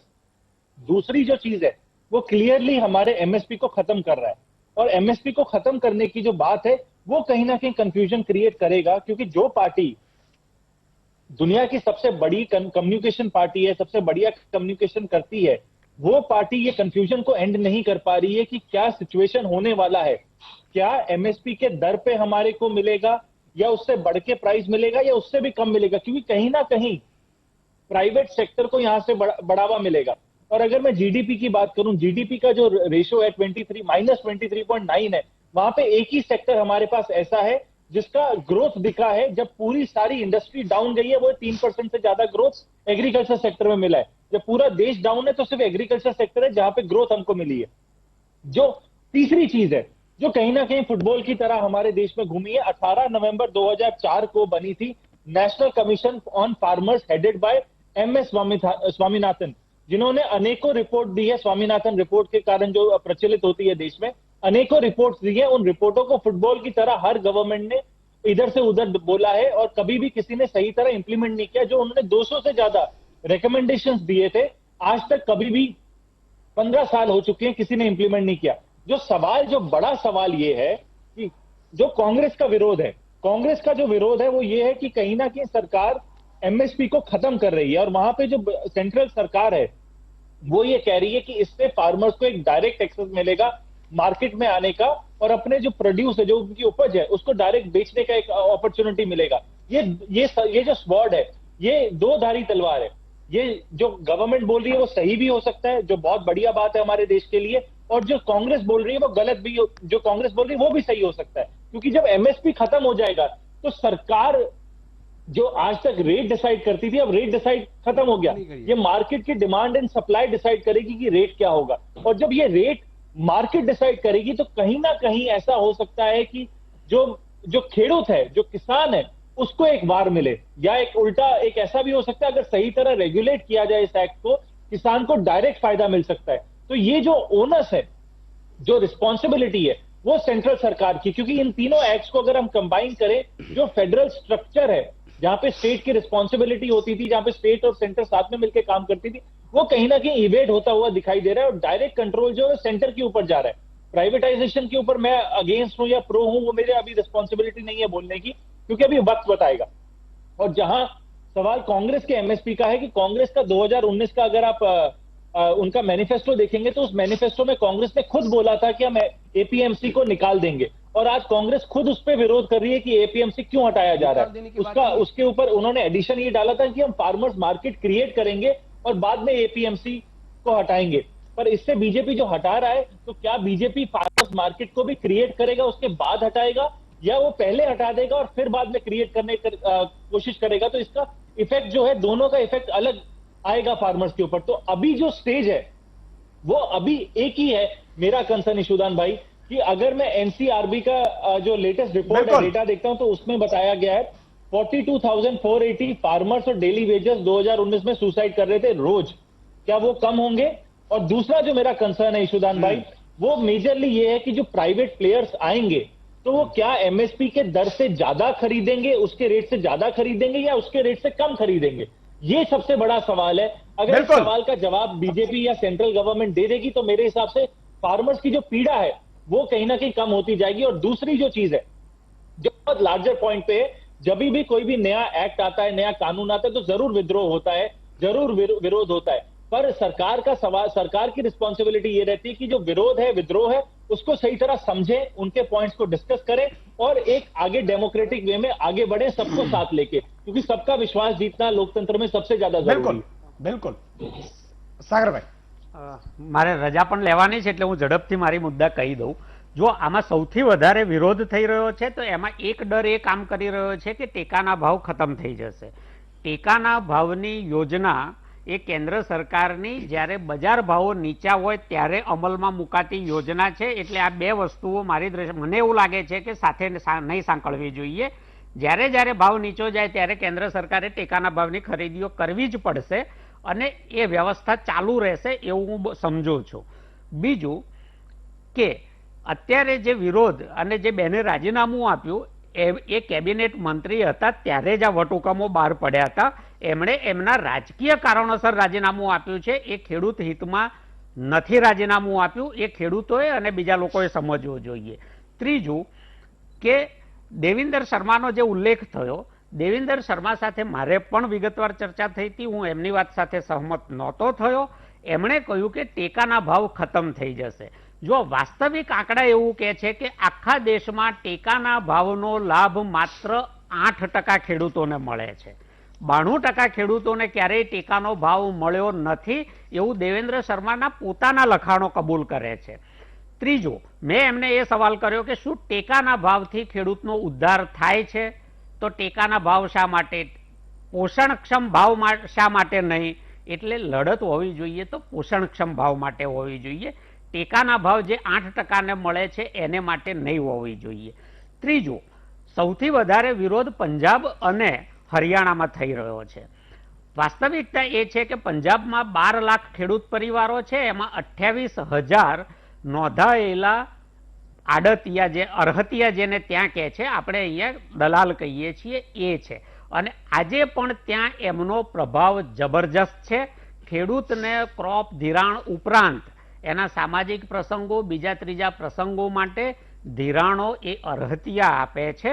અને હા, એમની આજીવિકાનો ચોક્કસ સવાલ ઊભો થવાનો છે. હું પંજાબનો અભ્યાસ કરતો હતો, 8.5% બોજ ખેડૂતોના માથે હતો. 3% એપીએમસી સેસ, 3% આરોગ્ય ઉપકર અને 2.5% દલાલી. એટલે એ 8.5%નો જે દર છે, એપીએમસીની બહાર જ્યારે વેચાણ થશે ત્યારે એ સીધા 8.5% તો પંજાબના ખેડૂતના બચવાના છે એવું મને દેખાય છે. બીજી એક વાત કે આજે આ જે થયું છે એ આખરી છે એવો ડર રાખવાનું કોઈ કારણ નથી. ભારતના બંધારણમાં ઘણા સુધારા, ફેરફારો થયા છે. આવતીકાલે માની લો કે આમાં આ સુધારાઓ ખેડૂતની વિરોધ જશે તો સરકાર આ હોય, બીજી હોય કે ત્રીજી હોય, એ એમાં ફેરફાર નહીં કરે એવો અવિશ્વાસ શા માટે રાખવો? બિલકુલ. જે પરિસ્થિતિ અત્યારે જામીને પડી હતી એમાં તમારે એક કાંકરો મારીને વમળતો ઊભા કરવા પડશે. અને છેલ્લી વાતો પૂરી કરી દઉં. મારી વાત પૂરી કરતા પહેલા કહું કે હું પી ચિદમ્બરમને પણ નિયમિત દર રવિવારે વાંચું છું. એમણે પણ એમના ગયા રવિવારના ઇન્ડિયન એક્સપ્રેસના કોલમમાં કહ્યું છે કે ખેતીમાં સુધારા કરવાની તાતી જરૂરિયાત છે, ક્યારની જરૂરિયાત હતી. એમણે જે વાંધો લીધો એ બંધારણીય પ્રક્રિયાનો વાંધો હતો કે ખેતી રાજ્યનો વિષય છે, એટલે રાજ્યોને વિશ્વાસમાં લઈને આગળ ચાલવું જોઈએ. અને વીટીવીના માધ્યમથી હું સરકારને, હિતેન્દ્રભાઈના માધ્યમથી પણ સરકારને એ વિનંતી કરવા માંગુ છું ને સૂચન પણ છે કે જો વિરોધ થઈ રહ્યો છે તો એમની સાથે બેસી ચર્ચા કરી સમજવાનો અને સમજાવવાનો લોકશાહી ઢબે પ્રક્રિયા થવી જોઈએ. અને એમના પણ કોઈ સારા સૂચનો હોય, જે લોકો વિરોધ કરે છે એમના માની લો કે વધારે સારા સૂચનો છે તો એને સ્વીકારવામાં આપણે પાછી પાની નહીં કરવી જોઈએ. હું પોતે પણ ખુલ્લો છું, મને કોઈ વધારે સારા સૂચનો આપતા હોય તો હું સરકારની સામે અને ખેડૂતોની સામે. બિલકુલ, પણ આપણા સૌનો ઉદ્દેશ એ છે કે ખેડૂતોને ભાવ મળવા જોઈએ. મિત્રો, અને ગુજરાતના ખેડૂતોએ ડરવાની જરૂર નથી. આ બધા જે વીક પોઈન્ટ છે ને એ આપણે વીટીવીની સુદાનભાઈ, સાગરભાઈ બધા બેઠા છે એટલે ચિંતા નહીં કરવાની, બોચી પકડી લેશું. આમાં એ પણ છે. એટલે પણ આમાંથી મને એક આશા દેખાય છે. હું એમ કહું છું કે મને ઊંઝા એપીએમસીમાં જે રિંગ થતી હતી એ મને ઘણા સમય પહેલા મને કીધેલું એક ભાઈ કે જીરો વેચવા આવે અમે ક્લાર્કો ભેગો, ઊંઝા નહીં બીજા બધા એપીએમસી ની પણ વાત કરું છું ક્યાં પણ શંકાસ્પદ છે. એટલે કે 50,000 બોરી આવે એટલે અમે નક્કી કરીએ કે આજથી 2400 થી જીરાનો ભાવ ચાલુ કરીએ અને 2800 હોય પણ અમે 2500 આમ ઠોસો મારી એટલે બંધ થઈ જાય. અને એક વાર ફેરફાર થવો જોઈએ. મારા ખેડૂતોને એક વર્ષ આ ચેક કરી લેવા જવો જોઈએ છે કે બરોબર નથી. નહીં હોય તોય અમને વિરોધ કરતા પણ અમને આવડે છે, પણ રિફોર્મ થવા જોઈએ. અને તમારે બહુ ડરવાની જરૂર નથી. ગમે એવો તીરખા હશે ને તો એની સામે આપણો અવાજ ઉઠશે, ચિંતા ના કરો. પણ તમે આમાં ખાસ હજી ઘણા મને ખબર છે 80% લોકો શું કે ગામનો પેલો એજન્ટ હોય ને એને જ વેચે. હવે મારી મગફળી આવી ગઈ જોઈ જાય, 10 રૂપિયા એ કમિશન લઈ જાય. વિચાર તો એમાંથી બહાર કાઢો કે તમારે ક્યાં વેચવાનું છે, કઈ રીતે છે, કોણ મિલો છે. હું તો હજી એમ કહું છું કે આમાં અમૂલ ને સુમૂલ ને આ બધાને સાવર બનાસ આમાં બધાને આપણે જોડીશું. મારું હજી જે લક્ષ્ય છે ને એ બહુ વજન આગળ છે. આનાથી આ તો હજી 5-10% સુધારા થયા છે, હજી 50-60% કરવા જેવા છે, એ પણ ચર્ચા કરીશું. વિરામ બાદ દર્શક મિત્રો ફોન લાઈન પર ખોલીશું, બીજા મહાનુભાવોને પણ લઈશું. વિરામ બાદ કાત દર્શક મિત્રો લઈ લઈએ. ભીખાભાઈ ઉમરાળાથી જોડાય છે. જી ભીખાભાઈ. સાહેબ ઈસુદાનભાઈ, આ સરકાર તો આવા દુનિયાના કાયદા કાઢે પણ એક આધાર કાર્ડ નથી. આવા 50 જણા કાલાવડમાં છે કે આધાર કાર્ડ નથી ને વીમો કઈ નથી મળતું. કેમ આધાર કાર્ડ નથી? આધાર કાર્ડ નથી, એમાં લિંક કરો બેંકમાં એવું કહે છે, બરોબર. આ 50 જણા કાલાવડમાં એમ નહીં, આધાર કાર્ડ તો કઢાવી લેવું પડે ને આપણે. પણ આધાર કાર્ડ નથી, ફિંગરપ્રિન્ટ આવતા 50 વાર કહી દીધું તોય નથી આવતું. ચેક કરાવી લઉં કાલાવાડ. આ કાલાવડ 50 જણા એવા તો છે, બરાબર. એને 5 વર્ષથી આધાર કાર્ડ નો કાયદો આવ્યો તેનું કઈ મળતું નથી. હું કરાવી લઉં ઉમરાડા ને કાલાવાડ ભાઈ. ઓકે પાકું ભીખાભાઈ. પાલભાઈ દેવભૂમિ માંથી જોડાય. જી પાલભાઈ. પાલાભાઈ. ઈસુદાનભાઈ, જય માતાજી. જય માતાજી. કેમ છો? આનંદ મંગલ છે. એ તમને કોટી કોટી વંદન. થેન્ક યુ સાહેબ, મા તમારા બાપને આશીર્વાદ. તમને હું આ 2 વર્ષથી આ ફોન લગાડું છું, ફોન નથી લાગતો. વાહ. હા ઈસુદાનભાઈ, હાજી. કેમ છો? આનંદ મંગલ છે, તમારા આશીર્વાદ છે ત્યાં સુધી કોઈ વાંધો નથી. અરે તમને ને તમારા માતા પિતાને કોટી કોટી વંદન. Thank you. અરે આવા માણસો જોઈએ મનોહરભાઈ, તમે તમે સારા. હાલો. આપ હાજી. હાલો. હાજી બોલો. પાલાભાઈ કપાય છે તમારો કવરેજ. હા હાલો. બાકી મોજમાં છો ને પાલાભાઈ? અરે બહુ મજામાં. દેવભૂમિ ભાટિયાની બાજુમાંથી બોલું. તમે ભાટિયા આવી ગયેલ છો? હા, ભાટિયા મહામંથન કર્યું હતું, ખૂબ જનતા થઈ હતી. હવે કોરોના પતે પછી મહામંથન પાછા ચાલુ થશે. હા, અને તમે સાગરભાઈ રબારી, મનોહરભાઈ એવા માણસોની જરૂર છે આમાં. ના બિલકુલ. એટલે આપણે એના માટે જ લડીએ છીએ. ખૂબ આભાર પાલાભાઈ. આ બધો પ્રેમ છે. હવે જે ટર્ન છે એ સંક્ષિપ્ત ટર્ન છે, એટલે મહેરબાની કરીને 2 મિનિટ રહેશે. હિતેન્દ્રભાઈ, કેટલાક લૂપ હોલ્સ જે ગણાવ્યા એનો શું ઉકેલ શું?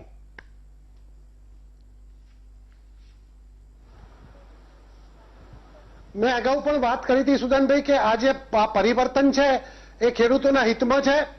સરકારનો ઈરાદો ખેડૂતો માટે સ્પષ્ટ છે અને આવનારા દિવસોમાં અમારી અપેક્ષા જે છે ખેડૂતોને મદદ કરવાની, એમાં નાની મોટી કોઈ ત્રુટિ હશે તો અમે એને સુધારવા માટેની કટિબદ્ધતા છે.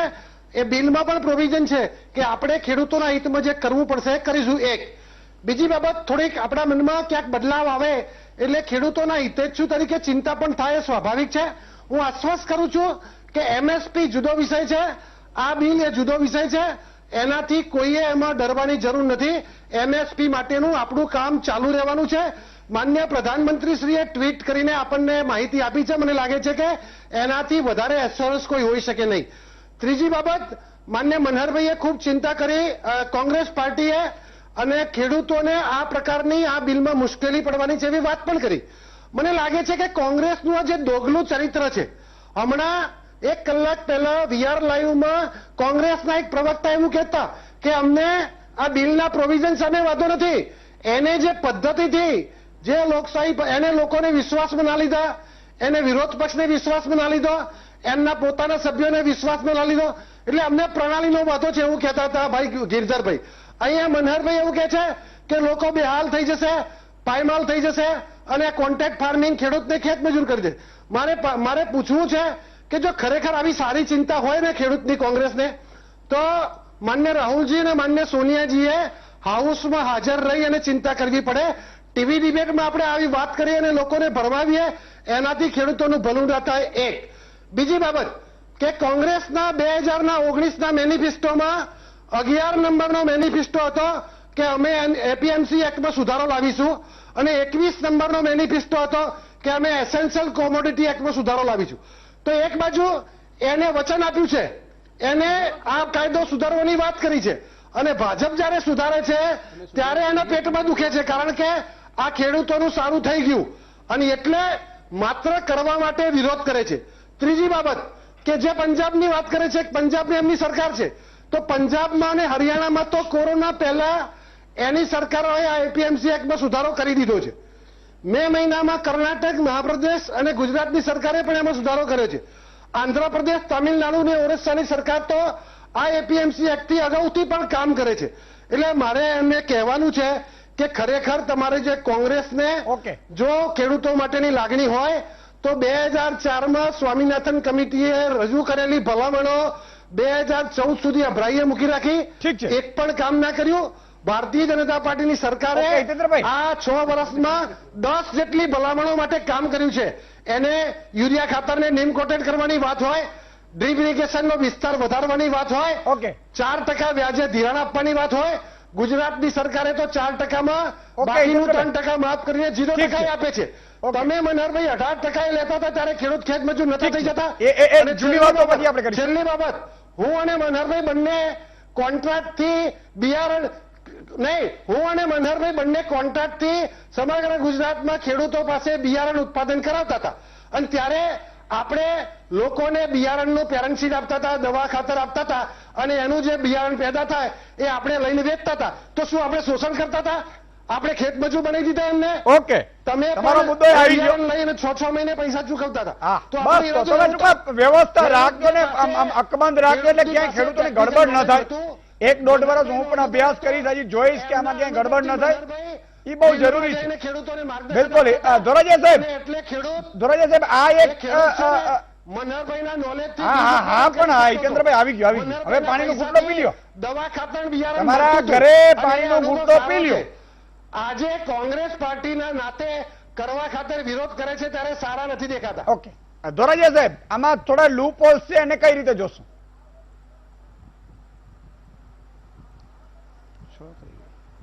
આ લુકફોલ છે નો ડાઉટ, પણ જે છે કાયદો આવ્યો છે એટલે એમાં ઘણા બધા સુધારા થતા જ હોય છે, એટલે એમાં સુધારા પણ થશે એવી અપેક્ષા આપણે રાખીએ.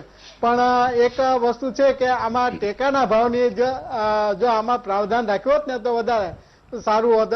કારણ કે દરેક એસેન્શિયલ કોમોડિટી એક્ટમાં તેમજ એગ્રીમેન્ટમાં કે બંનેમાં કે કોઈ પણ ખેડૂતે અથવા તો કંપનીએ ટેકાના ભાવ કરતા નીચે એનું વેચાણ ના થાય અને તેમજ જેનું શોષણ ના થાય તો એને એક આવું પ્રાવધાન ખરેખર મૂક્યો તો વધારે સારું થાત અને ખેડૂતોને ખરેખર ચોક્કસ એ ફાયદો થઈ શકે. એટલે આવું પ્રાવધાન ખરેખર થાય તો વધારે સારું. બિલકુલ. આ એક તમે વાત બહુ સૂચન છે કે ભાઈ આમ ટેકાના ભાવે જે હોય મતલબ એનાથી કંપની જે નીચે તો ખરીદી જ ન શકે, એ તો અત્યારે કરી શકે બધે એપીએમસી બેપીએમસી કે ટેકાના ભાવે કોઈ ખરીદી ન શકે તો સારું છે, પણ એ તો અત્યારે રિસ્ક નહીં લે. આટલા સુધારા કર્યા છે સરકારે. એક નાનકડો વિરામ લઈ લો, વિરામ બાદ ફરીથી મહાનુભાવ બાકી છે. વિરામ બાદ દર્શક મિત્રો ફરીથી આપનું સ્વાગત છે. એક દર્શક મિત્ર લઈ લો, મનુભાઈ અમરેલીથી જોડાયા છે. જી મનુભાઈ.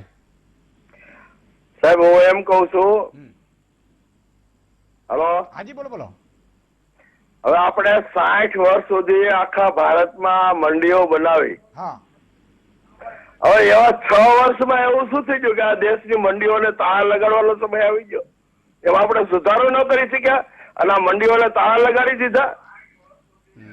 તમારો વ્યાજબી છે, પ્રશ્ન વ્યાજબી છે, પણ તાળા નહીં હવે લાગે. હું એમ કહું છું સાહેબ, હવે બીજું હું તમે સાંભળી જાઓ સાહેબ, તમે હમણાં કીધું ને કે મારા આ શર્ટ નો શું ભાવ નક્કી કરવાનો, હા બરોબર? હા હવે એક ખેડૂત એક મંડીમાં જાય તો અહીંયા 20 ખેડૂતો હોય,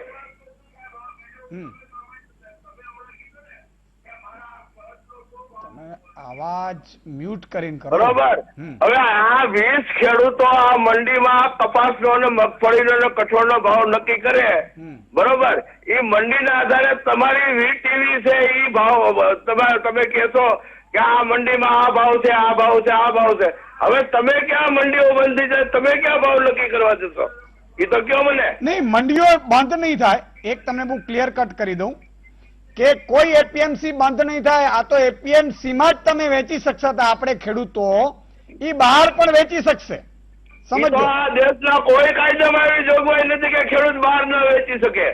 ગુજરાતનો ખેડૂત છે આખા દેશમાં વેચી શકે એવી જોગવાઈ છે. ના ના સાહેબ, એવું નથી. ઘણી બધી બાબતો હતી, એના કારણે આપણે આ થતું હતું. અરે સાહેબ, મેં જાફરાબાદ તાલુકો અમરેલી જિલ્લાનો અને ગુજરાતનો આ દેશનો છેવાડાનો તાલુકો જાફરાબાદ તાલુકો છે. જ્યાં મેં માર્કેટિંગ ચડી કર્યું છે, હું એનો સેક્રેટરી છું. આ તો હું જ કહું છું કે કયો વેપારી, એમને ઊંઝાનો વેપારી જાફરાબાદ કોઈ દિવસ ખરીદ્યું એને? નહીં ખરીદી શકે વેપારી સાહેબ. શું કામ કરી દે? જાફરાબાદમાં એક અહીંયા જીરો આવે જ નહીં તો ક્યાંથી કરી દે સાહેબ? ન ખરીદી શકે સાહેબ, એને લાયસન્સ ત્યાંનું હોય ત્યાંથી જ ખરીદી શકે. તમે સેક્રેટરી રહ્યા છો, પણ હું એટલા માટે કહું છું કે આપણે એક વાત સમજવાની એ કોશિશ કરવી છે, ખોટું ન જાય એમ.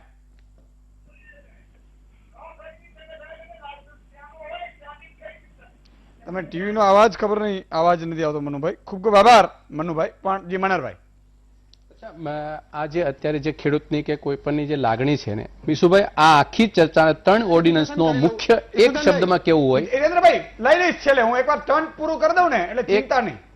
એક આ આખી બાજી ખેડૂતોની સાથે સંપર્કની કોઈ પણ બાબત હોય એમાં માત્ર ને માત્ર એક જ ઇસ્યુ છે, ભાવ. તમે ભાવ આપવા માટે થઈને જે સ્વામિનાથનનો રિપોર્ટ આપણી સામે આવ્યો હોય તો એ ભાવ ખેડૂતને આપવાના હતા. સરકારો જે કામ કર્યું એ ભાવ આપવાના હતા.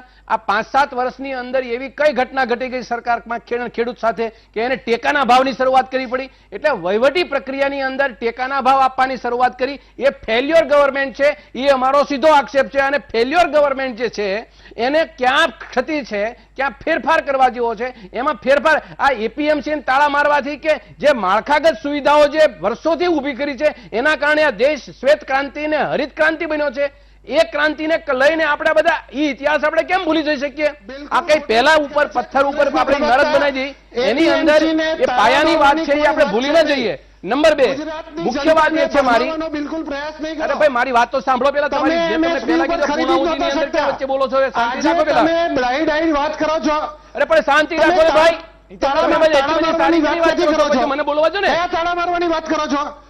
એપીએમસી ના સેક્રેટરી જે વાત કરતા તમારા ટર્ન આવશે, તમને હજી આપશે ભાઈ. અને એના જે જલસા છે ખેડૂતોના વિશે, એ બંધ કરવાની વાત છે. હિતેન્દ્રભાઈ ટર્ન પૂરું થવા દો. એપીએમસી ને તાળા મારવાની વાત નહીં. ઓકે, તમે ભણેલા માણસ આ રીતે વાત નહીં કરો. મને તો સવાલ જ દેવાની કે જરૂર, તમે શાંતિથી મારી વાત સાંભળી લો પહેલા. તાળા મારવાની વાત કરો છો. ઓકે સ્વામિનાથન કમિટીના રિપોર્ટ મનહરભાઈ નો ટર્ન પૂરું કરવા દે. જી મનહરભાઈ તમે તો અડક્યા જ નતા અરે લોક કરો ભાઈ ને તો પછી યાર એવી રીતે બોલે તો મારા ટર્નમાં શું કામ બોલે છે ભાઈ? નહીં, તમે વાત જે કરો એ સાચી કરો. અરે ભાઈ સાચી કે ખોટી વાત તમે કેમ જજમેન્ટ કરનારા ભાઈ? હવે મારવાનું નહીં કરો. તમે શું બધું સાચું બોલ્યા અત્યારે? હા મનહરભાઈ, મારી વાત એ છે કે મૂળ 3 વાત છે આમાં. એક, આ આખા કાયદાઓ 3 કાયદાની અંદર જે મેક્સિમમ જે મિનિમમ સપોર્ટ પ્રાઇસ જે મળવાની છે એ ખેડૂતની રિસ્પોન્સિબિલિટી સરકાર હાથ બહાર કાઢલે છે. નંબર 1.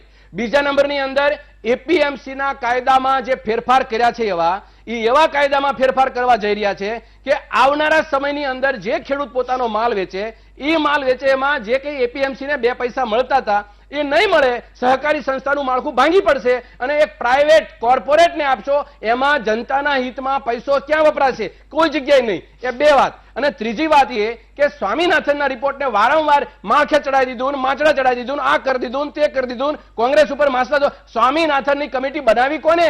બનાવો તમારી જેવી બીજી સ્વામિનાથનની કમિટી, તમારામાં જો ખેડૂત પ્રત્યેની હામ હોય તો. વાત બીજી છે, હું એક ખેડૂતના દીકરા તરીકે, ખેતીના અભ્યાસુ તરીકે, એક કોંગ્રેસના આગેવાન તરીકે અને જે મારામાં સમજણ છે એ પ્રમાણે કહું છું કે આ બધી વસ્તુ કરવાની કોઈ જરૂર નથી. વચેટિયાઓને તમે બંધ કરો. નંબર 2, પરિવહન ખર્ચો ઘટાડો અને ખેડૂતોને રિસ્પોન્સિબિલિટી આપો, ખેડૂતોને વજન આપો કે અમે તમને પૂરા ભાવ ખેડૂતના ક્ષેત્રીય વ્યવસ્થાની દ્રષ્ટિએ મળશે. વાત એ છે. અને બીજું ઇનપુટ્સની ગુણવત્તા એ નહીં તમે સાચવો. આ બધી વાતો તમારે આવી નહીં. ખેડૂતોને સીધા બજાર ભાવ મારી વાત આવી, એની અંદર કોઈ પ્રકારે કોઈ ક્વોલિટીની વાત નથી આવતી.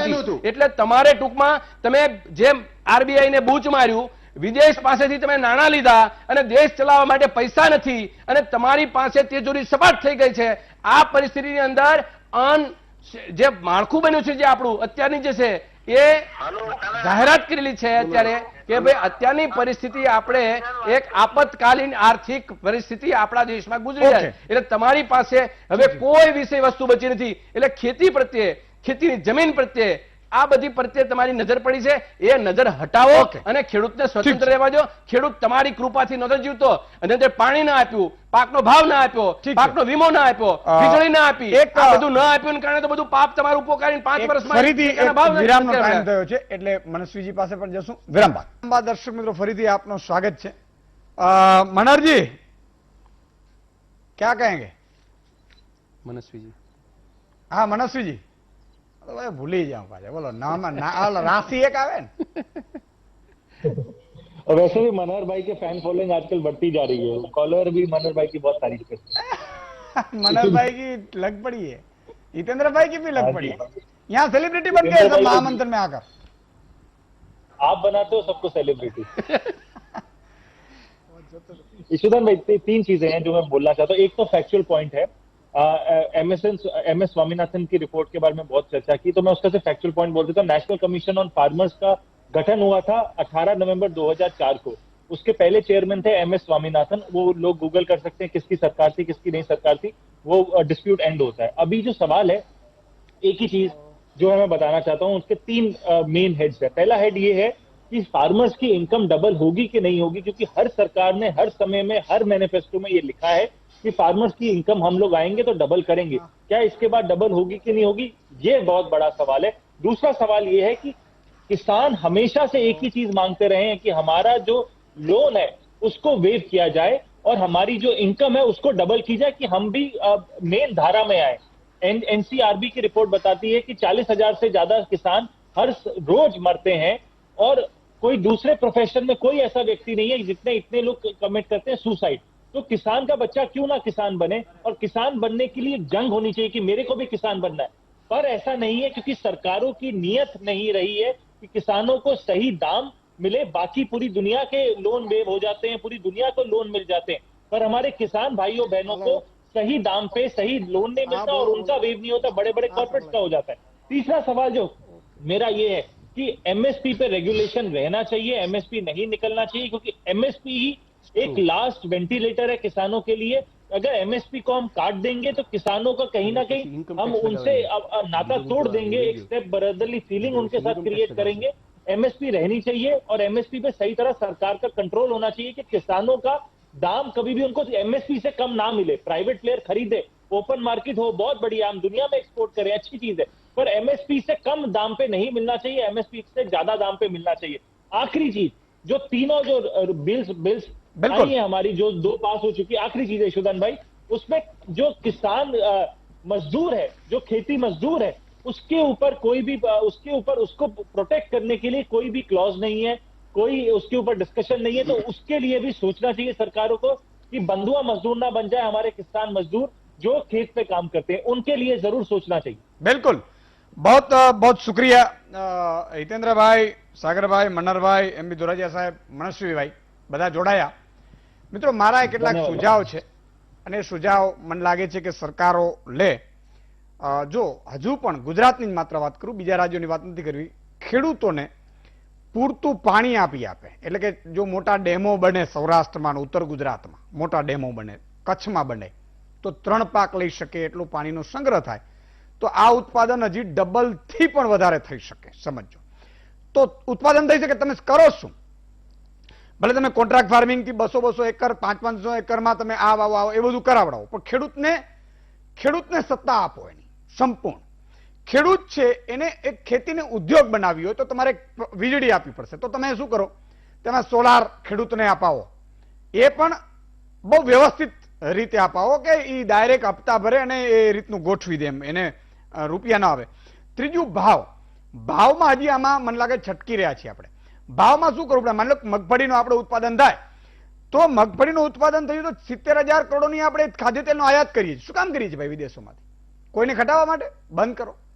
આ મગફળી તમે નહીં હોય એટલે સ્વાભાવિક છે કે મગફળીનો તેલની ડિમાન્ડ વધશે, ડિમાન્ડ વધશે એટલે ઓટોમેટિકલી ભાવ વધશે, અને ભાવ છે એ ટેકાના ભાવથી કોઈ પણ જગ્યાએ ઓછા ન ખરીદી શકે ખેડૂતોને, એ આ કાયમી ધોરણે હોવું જોઈએ એવી મારી માંગ છે। આજે નહીં તો ભલે આવતા વર્ષે તમે કરજો, પણ આ 3 વસ્તુઓ ખેડૂતોને કરો એટલે 20 વીઘાનો ખેડૂત એના શેઠે બંગલે બનાવી અને એ પહેલાથી જ ભાવ નક્કી કરી શકે અને એ પોતે કોમ્પ્યુટર ઉપર વેચી શકે માલ। આવી સ્થિતિ પેદા કરવાની હોય તો જ ખેડૂત છે બચી શકે, તો જ ગામડું ભાંગતું બંધ થશે અને તો જ ત્યાં ખેડૂતોને, દીકરાઓને દીકરીઓ મળશે। આ બહુ જ ગંભીર સમસ્યા છે, સામાજિક સમસ્યા છે આમાં। અને માની લો કે 50 કે 20 વીઘાનો ખેડૂત વર્ષે 10 લાખ રૂપિયો કમાતો થયો ને, આ રીતે તમે કરો એટલે 10 લાખ રૂપિયો બચે, તો એ ઊંડિયામણ કેટલું થશે? અને આ રીતે તમે કરો એટલે એ ખેડૂત છે એ એનો એકનો એક દીકરો હશે ને તો એ પોતે શહેરમાં 20,000 પગારદાર નહીં આવે, નોકરી માંગશે નહીં, અને નોકરીને એટલો કનિષ્ક બનાવી દો, ભ્રષ્ટાચાર બંધ કરી દો એટલે કોઈ આવે જ નહીં। હવે પોલીસ ઇન્સ્પેક્ટર હોય 20-40 લાખ રૂપિયા એક એક કેસમાં પકડાય છે તો એ હું કામ ખેતી કરે? એટલે આ એક કરવું પડશે. બધું બહુ બધા સુધારા કરવાના છે, આપણે કરીશું. પણ આ મારી એક અપીલ છે, 3 પાક ને ભાવનો કરજો. ખૂબ ખૂબ આભાર. આવતીકાલે ફરી